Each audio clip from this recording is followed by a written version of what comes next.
Audio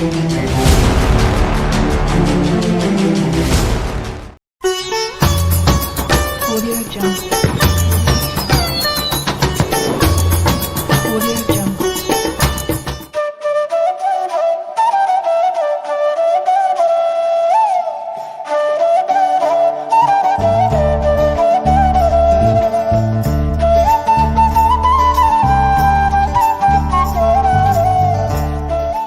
पहले तो मैं सबको पूजनीय आत्माओं को समदृष्टि से नमन करता हूँ।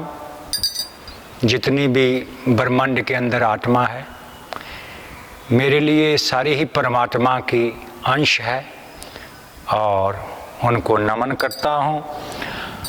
और दिवाली की शुभकामना से ये आपको बताना चाहता हूँ।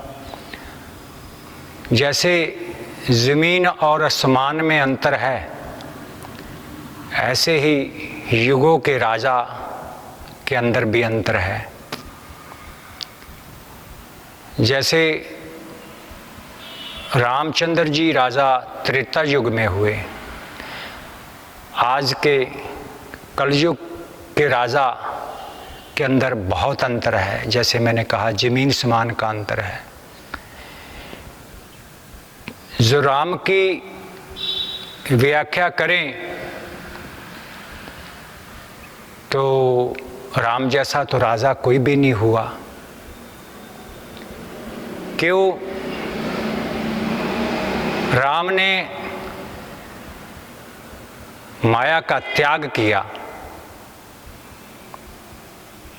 और अपने पिताजी को कहा कि जो वचन दिया है आपने कैकई से, वो पूरा करो। अभी सारी अयोध्या जी चाहती थी कि राम जी आप वन में ना जाओ, पर राम जी कहते थे कि नहीं, रघुपति रीत चली ऐसी आई, प्राण जाए पर वचन ना जाए।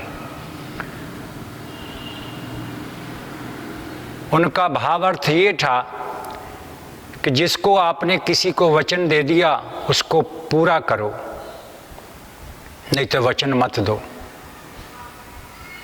आज के राजा तो बहुत वचन देते हैं प्रजा को, क्या वो सब पूरा करते हैं?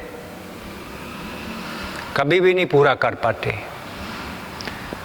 और जो राम थे, वो तो पिता को यही बात कहते थे कि आपने वचन दिया है हमारी माता को। वो समय भी याद करो कि जब लड़ाई के अंदर आपका रथ घेर लिया गया था तो आप बेहोश हो गए थे। आप बेहोश हो गए थे तो आपकी जान जो थी कैकई ने बचाई थी। तो आपने उनको कहा था कि मांग ले कैकई। उनने कहा कुछ नहीं चाहिए। फिर आपने कहा, जब तीसरी बार कहा तो उसने आपसे 2 वचन मांगे थे और वो भी तुरंत नहीं लिए थे। उसने कहा कि राजा, जब मुझे ज़रूरत पड़ी तो मैं ले लूँगी। ये 2 वचन मेरे आपके पास उधार में पड़े हैं। समा चलायमान है, समा सब पे एक जैसा नहीं रहता, चाहे प्रजा हो चाहे राजा हो। समा चलता रहा। जब समा आया तो कैकई को मंथरा ने कहा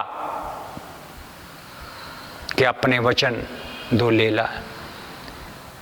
तभी उनने भगवान के लिए 14 साल का वनवास मांगा था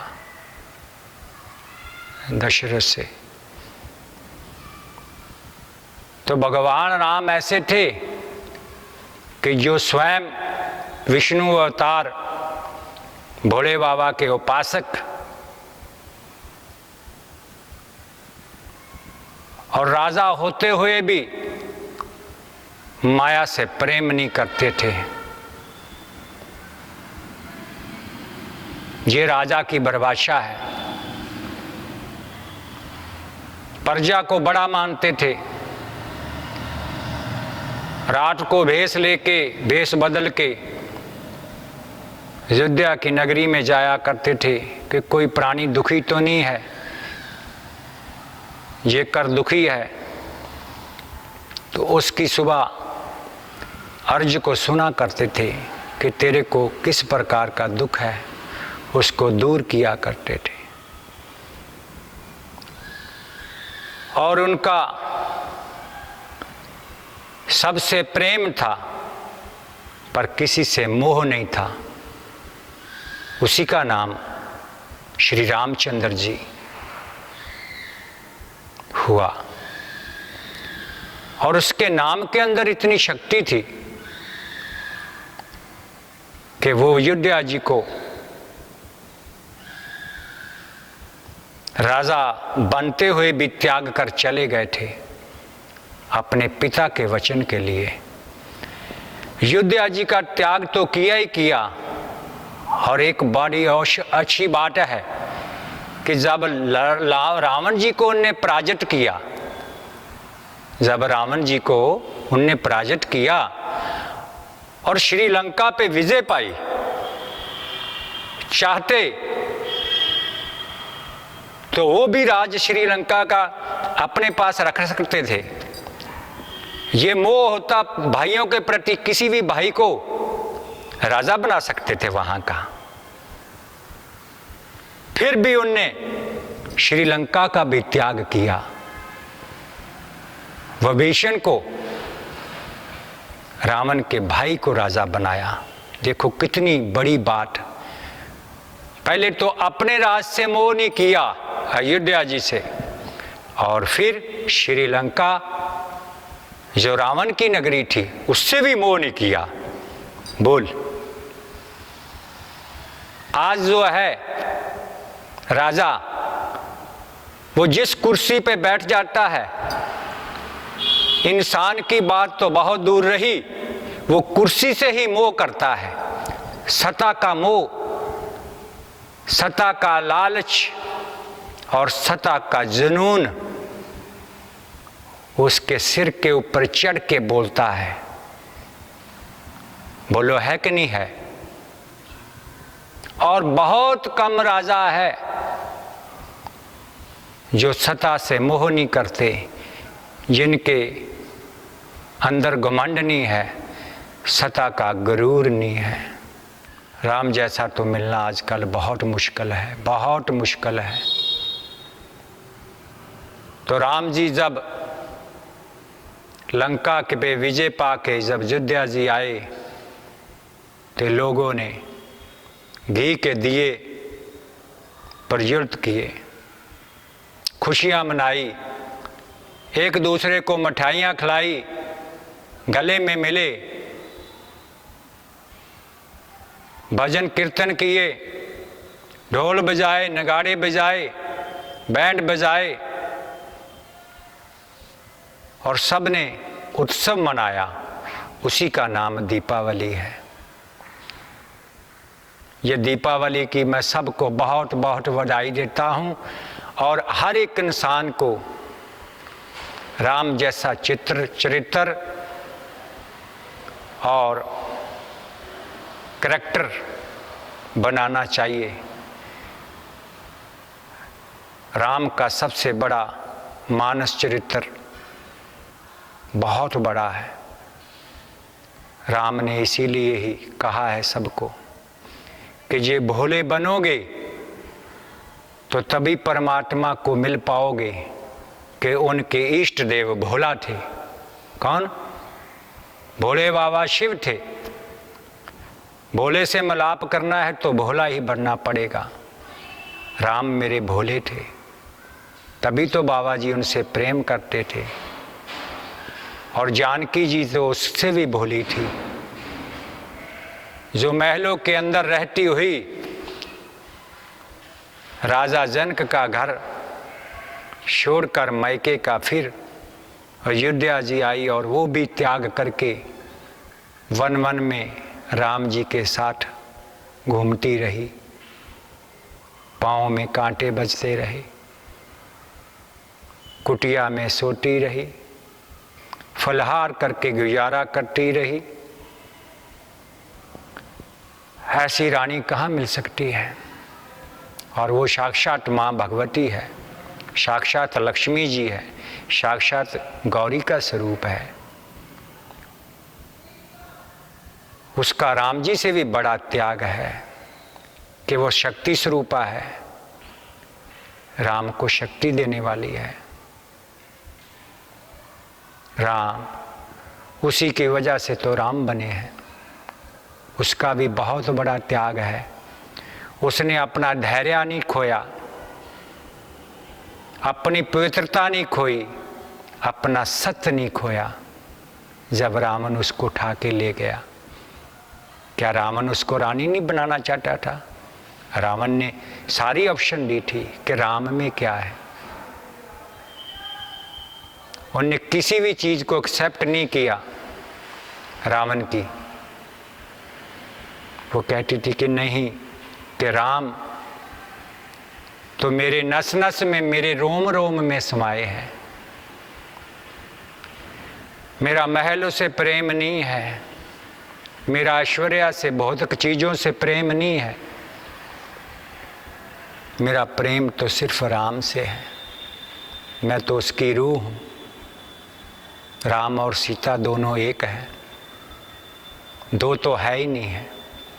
हमारे जैसे मन के दो रूप हैं, एक माया का रूप है, एक परमात्मा का रूप है। जो परमात्मा से मन प्रेम करता है वो माया से परे हट जाता है। जैसे सीते माया से परे थी, राम परे थे, लक्ष्मण परे थे। और एक जो माया का मन का रूप है वो माया से प्रेम करते हैं, महलों से प्रेम करते हैं, भौतिक वस्तुओं से प्रेम करते हैं, वस्त्रों से प्रेम करते हैं, पदार्थों से प्रेम करते हैं, खान पान से प्रेम करते हैं। यही तो फर्क है उन तीनों में। और ये सेवा कहें तो सेवा हनुमान जैसी, हनुमान जैसी सेवा कोई नहीं कर सकता। वो साक्षात मेरे शिव है और शिव का 11वां रुद्र मेरे हनुमान जी है। और सेवा करनी है तो हनुमान से सीखनी चाहिए, जो निस्वार्थ भाव से सेवा करते रहे राम के साथ, सीता के साथ। ऐसा कोई सेवक हो सकता है? कभी भी ऐसा सेवक नहीं होता। तो मैं सबको यही प्रेरणा देना चाहता हूँ कि रावण भी अपने कर्मों का भोग भोगने आया था कि उनने भगवान से शत्रुता मांगी थी कि वो जय और विजय पार्षद थे, दोनों द्वारपाल थे, कि मैंने को 3 जन्मों की शत्रुता दो, 7 जन्म भक्ति करना मेरे लिए कठिन है। आज लोग रावण को जलाया करते हैं, उसको बुरा भला कहते हैं। वो तो एक पात्र था, जैसे एक दुर्योधन महाभारत का पात्र था। जब हम निर्णय करते हैं कि ये अच्छा है, ये बुरा है, तो ये हमारे मन की गुलामी होती है। ये बात को याद कर लेना। जब हम कहते हैं कि नहीं, करने कराने वाले सब भगवान है, जैसा जिसको पात्र रोल दिया है उसको वो ही करना पड़ेगा। ये कर्म है, वो अपना अपना कर्म ईमानदारी से करते हैं और हम मन की दुविधा में फंसे हुए जज बन बैठते हैं। कहते हैं राम बुरा है, कंस बुरा है, दुर्योधन बुरा है, शिशुपाल बुरा है। वो बुरे नहीं है, हम स्वयं बुरे हैं। क्यों? कि हमको बुराइयां ही दिखती है, हमको अच्छाइयां नहीं दिखती। और शास्त्रों में कहा है कि पुण्य भी तेरा और पाप भी तेरा, दुख भी तेरा और सुख भी तेरा, अच्छाई भी तेरी और बुराई भी तेरी। बड़े बड़े फकीरों ने ऐसे भक्ति करी है कि ये जग ईश्वर रूप है, भला बुरा ना कोई, जैसी जिसकी भावना तैसा ही फल हुए। क्या ये परमात्मा का साकार रूप है, ये परमात्मा का शरीर है, ये पूरे का पूरा ब्रह्मांड। हम कैसे कह सकते हैं कि ये बुरा है, ये अच्छा है? हम स्वयं बुरे हैं कि जो बुराई को देखते हैं।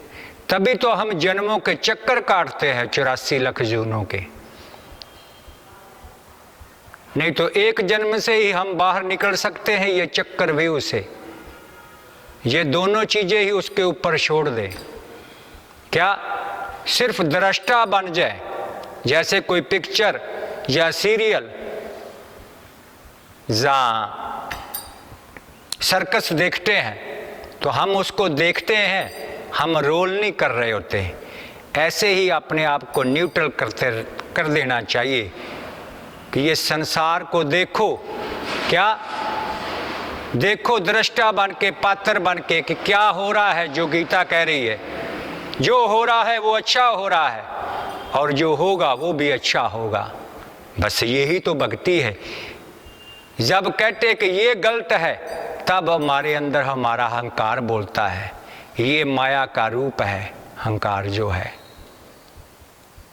बस यही बात हमने समझनी है। दीपावली के ऊपर मैं सबको यही कहता हूँ कि जिस प्राणी ने भी जन्म लिया है वो सारे ही पूजनीय हैं। सारी संप्रदाय, सब धर्म, सब मजहब, सब ही पूजनीय है। कोई मनाता है वो भी पूजनीय है, दीपावली कोई नहीं मनाता वो भी पूजनीय है। हमारे लिए सब पूजनीय है। बस मैं इतना कहता हुआ, भगवान सबका भला करे, सब नन्द में रहे, सब जो किसी का इष्ट देव है, जो परमात्मा को मानता है, जो नहीं मानता, इन सब का सर्वत्र का भला, सबका भला हो। मैं सबको पूजनीय आत्मा मानता हुआ, सबके चरणों में नमन करता हुआ, अपने मन को नीवा रखता हुआ अपनी वाणी को यहाँ ही विराम देता हूँ। जय श्री राधे, जय श्री राधे, जय श्री राधे श्याम।